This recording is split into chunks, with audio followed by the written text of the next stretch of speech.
سلام و عید همگی مبارک. دوستان یادتونه دیشب از گیج زدن خرچنگ نظام گفتیم؟ یادتونه گفتیم همه تو نظام دوگانه سوز شدن.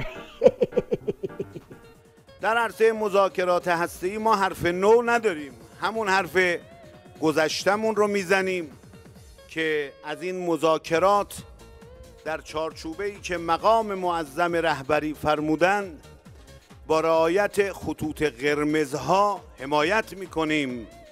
خط ما خط ولایت هست و خدا قوت هم میگیم به مسئولان مذاکره کننده که بتونن این مسئله رو به جایی برسانن.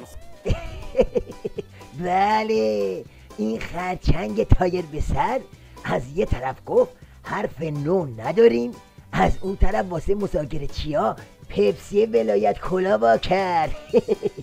دست آخرم سر ملاقات با کامرون یه حال اساسی از جام زهریا گرفت.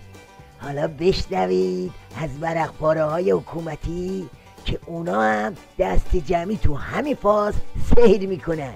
مثلا ورق‌پاره حکومتی وطن امروز فک جواد ظریف و اینجوری آورد پایین. ظریف از سر تا پا بوی غرب زدگی میدهد.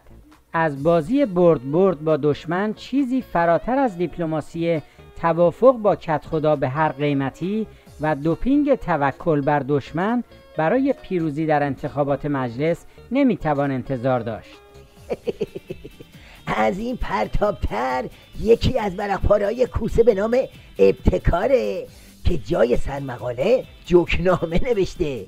ببینید تو سری کامرون به شیخ فری رو چه جوری ماسمالی کرده.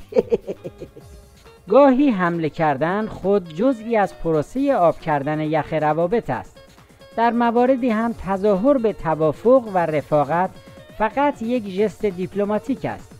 این دوره از مذاکرات جزء موفقیت آمیزترین گفتگوهای هسته‌ای بود.